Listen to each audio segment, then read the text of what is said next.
Oh, good. Everything's sliding at you? Oh, sure. It's old school. It's like, actually, if you could turn that one around, that would be great. Nope. That one. Thank you. One. Boom. Good. So the microphones kind of hear you. Okay, well, how are you guys doing? Good. How are you doing? You ready for a bunch of questions I'm going to ask you? Yes. Well, we heard you kind of blow the mystery in the first 2 minutes of the show, so kind of what's the build-up for the series? The build-up? Oh, what do you mean blow the mystery? Well, we know right away that it's his friend he's going to be chasing his friend throughout time, so that's no longer mystery who's responsible. Well, but that's not the show. That's that's sort of the launching pad. Because we are based on a movie and a book.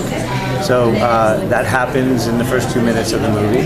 But what Kevin Williamson did so brilliantly was he came up with this idea of what if the adventures of H.G. Wells, because this is pre-having written any of his novels, right? The adventures of H.G. Wells in pursuit of Jack the Ripper was a premise for all of his great science fiction novels. So, for example, season 1 would deal with the island of Dr. Moreau, and he's found a way to sort of seamlessly build a mythology that puts it all together, and it's a lot of fun. Like, you know Kevin's work and sort of work he's done on Vampire Diaries and The Following. It's what he knows how to do, and at its core, it's a big romance. It's a big love story between young H.G. Wells, Jane Walker, and John Stevenson, played by Josh Brolin. How can you describe that as a love story? What do you mean? Kevin Williamson doesn't write love stories. He writes horror. No.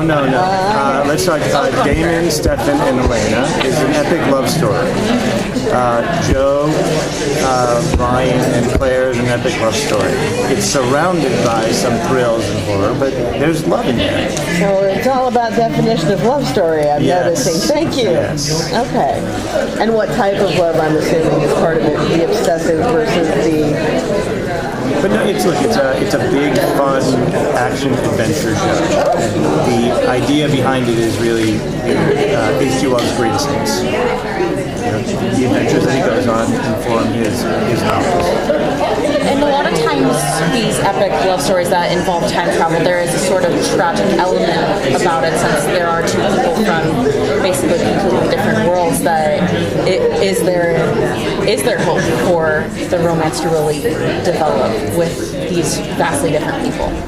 That's sort of the fun of what we're going to do is, what are the things that put them together, what are the things that pull them apart, and there is tragedy in it. Yeah, it's that kind of, there's that, H.G. Wells comes to the modern day and he's figuring out everything that is the modern world, and obviously we have certain lines that kind of describe he can't imagine that she is the museum curator because women don't do that from his time, and so there's they do have their different worlds and differences and outlooks on life, but I think that their human love can transcend that possibly, and he might be old-fashioned, but also he's a gentleman and he's respectful and a kind person, so I think that can transcend all of it. And will you be playing with that lighter aspect of that kind of stranger in a strange land sort of thing? And how the world is different?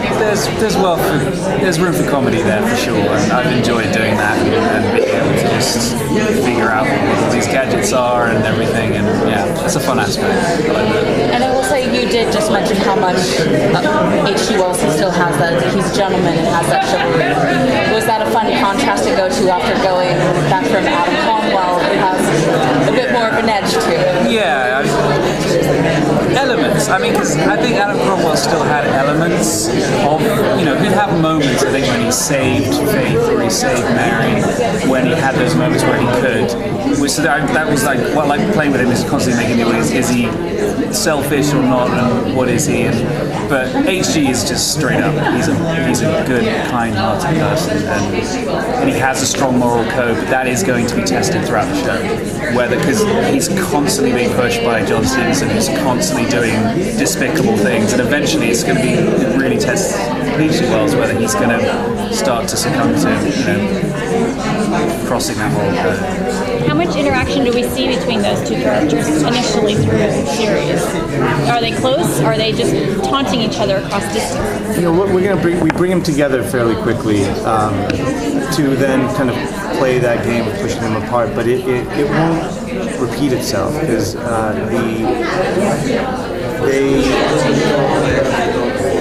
sometimes it's tough to answer the question without giving something away that we know we're building towards. But I think if you can really sort of look at the kind of stories Kevin likes to tell, that he's able to bring characters that they should be apart the entire time. He's able to sort of bring them together in important moments to turn the story in a new direction.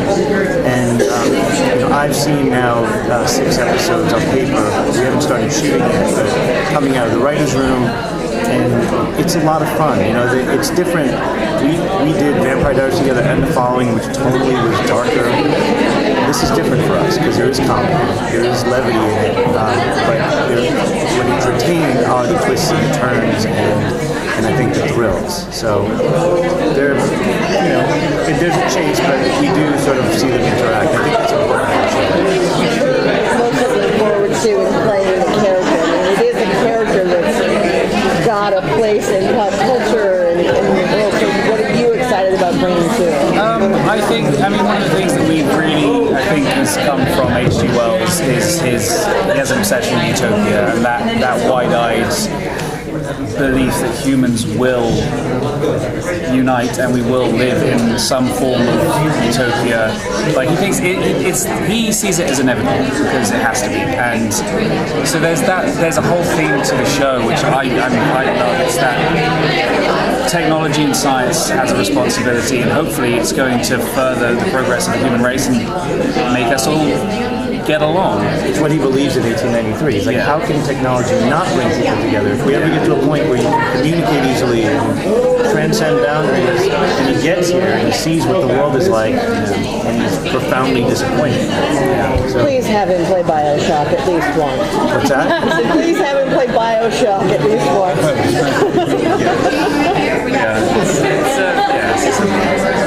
And would you say the great chase between John and H.G. Wells is a huge element of the show, but would you also say there's an internal conflict in just H.G. Wells struggling with his idealism in this kind of dark environment? I'm sorry, I gotta pull him real quick so we want to do a group shot, and we'll bring it right back. I'll let you Do the timing. Sorry, guys. We get another 10 minutes. Okay. Where were we? Struggle with idealism. Struggle with idealism. Yes. That's what I love about this is that HG is very almost sort of with the HG and John Stevenson. You kind of have John Stevenson who's very capitalism. It's a dog out world out there.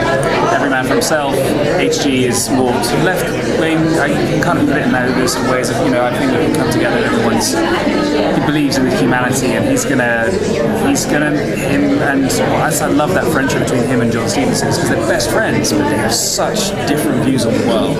And he's definitely, I don't know because I haven't read the scripts in the future, but I'm sure John is going to test him, and he does. We have scenes in the bar where John shows him this is the world we live in. This is where John says, look at the world we're in now. I'm an amateur in this world, and it's because there's violence and crime where he believed we were going to come to a world where we would all be getting along. So that'll be a theme throughout. Any specific preparation or research you did for the role that really helped during? I've been reading his stuff. So I've read The Time Machine, Carmen and Dr. Rowan. I've almost finished The Invisible Man. That's kind of as much as I've been kind of reading up on him a little bit. But then kind of also knowing the H.G. Wells that we're telling, which is, and we're definitely telling that sort of wide-eyed, belief in the human race. Have you gone back and watched the original movie? I have. have, yes. So I watched the original movie, just kind of seeing it. But you haven't seen it, so you guys can watch it. I was deciding whether I wanted to watch it or not. You always have that problem, if you're going to recreate something, whether you should watch it or not. And so I watched it, and, so you can kind of take from it what you will, and then know what you would like to do differently. I read the book but didn't watch the movie, only because I was going to execute, and I just didn't want it to. I just didn't want to step on anything that sometimes those things just sink in. But I did read the book. I watched the trailer. You talk about how different these two guys are, but how are they similar, and what would you say they really sort of respect in each other? Well, we have some certain parts where, I think we had it last, where when he comes back into the room, H.G. Wells has no idea he is Jack the Ripper, but they kind of have this game of chess that they're kind of still playing, and I think they're from the same sort of social status in England. There is, especially back in Victorian England, there's a huge class divide. So I think they're academics, and I think I think they can have intellectual stimulation through each other, and that's where I think they're very similar. I mean, he's an academic, and John's a doctor. This is quite a small world in that sense for them in London at that time. So I think that's where they'll have they respect each other. They respect each other, and they sort of see each other as equals. And as you get into this cat and mouse, it becomes a game of one-upmanship. And John feels he knows Wells because they play chess. He knows his moves, and the series in many ways is a big chess match.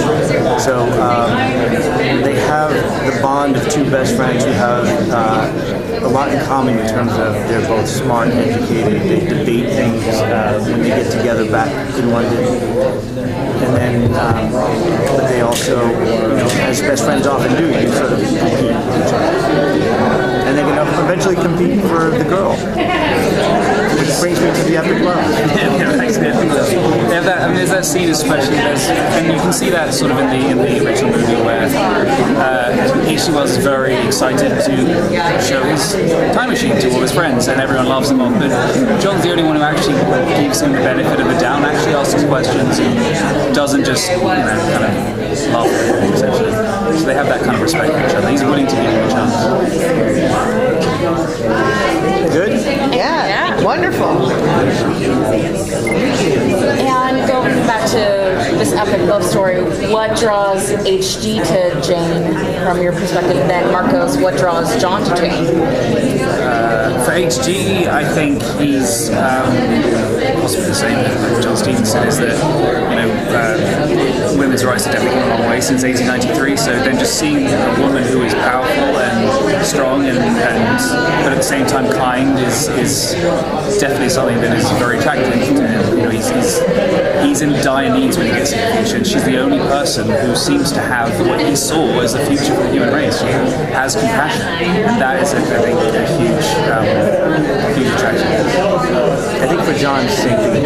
We'll eventually get into scenes where Jane is able to sort of dissect John a little bit in conversation, and he finds that fascinating. He finds this woman who's challenging him to be unlike any woman he's ever met.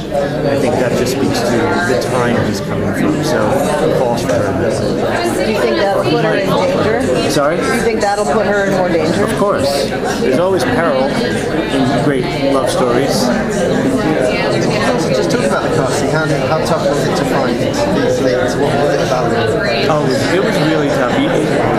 For me, I didn't watch the movie, but I watched the trailer, and everyone I spoke to talked about Malcolm McDowell and the performance he gave. So I knew we had to find somebody. I had seen him on Unreal. It's a show actually I normally wouldn't watch, but I have a good Constance Zimmer, who's a friend of mine, who is on it. So I was like, I'm going to watch it for Constance, and Freddie jumped out at me. And when we were casting it, I saw his name on the list, and we started talking about it, and I was so impressed with him on that show. I started doing some homework, and I thought, I feel like he sort of embodies the kind of man that, and that's necessary sometimes. Actors can act and transform themselves, but there has to be this something tangible in the person. And everything Kevin Williamson talking about in H.G. Wells, we started to sort of see in Freddie, and you don't know until you meet him. But I actually think Freddie's character in the test screenings at Warner Brothers was, I was told by Peter Roth, he was the highest tested male lead that they've ever had on the show years ago. They wouldn't tell me what show. But it says a lot about stepping into the role and owning it, where it's already owned by somebody else. So it's tough. I think she got really lucky with Genesis. People have been pursuing her to be television for a long time. And if you ask her, she just wanted to wait for the thing that spoke to her. Because there was something about this. It wasn't her playing a cop or it wasn't her playing, a school teacher. It was, I think, the big adventure, the sort of scope of the show that really attracted her. And same with Josh. Here I know this guy from Revenge. I didn't even know he was British. And I first thought, I'm like, God, I'm going to have this guy do an English accent. And then they were like, no, he actually is British. And I was like, sold. Fantastic. There was a really big twist at the end of the pilot, and Kevin Williamson is really good with twists and stuff. Can we expect more twists throughout the series? Absolutely. I think it's going to follow a lot of what you expect from him. It's a serialized show, so the whole season is 12 episodes. If you really broke it down, it takes place over a month, right? And from episode to episode, and sometimes within the episode, there's a lot of twists and turns. But it's what he does well. And I find myself rooting for characters that I normally wouldn't root for. Sometimes you're rooting for the villain. You're like, why am I rooting for the villain? It's because you become invested in some part of the story. So the villain is hot in this show. That's true. The villain doesn't think they're the bad guy. Any other questions? So, Mark, your side of it, how tough was the audition process? Did you fight for this role? Yeah, I kind of came in for a read and I read with Kevin and some casting, and then Marcos couldn't make the flight. Then we came and read again, and then we read a lot because Kevin wanted to get as many. He wanted to get it right as well, and I think they have choices. Network might have choices, studio might have choices, so it's all that kind of thing. But yeah, it was. I read two different sessions. But it says a lot about the actors. Sometimes you get actors you like to bring them back, and you sometimes feel like, well, I've done it. What are they not seeing? What do they want to see differently? Freddie never asked any questions. He was like, I'm here. What do you want me to do? And he did it, and that says a lot. Also, you're going to have to live with that for a long time. I want that attitude, right attitude. Thank you guys so much.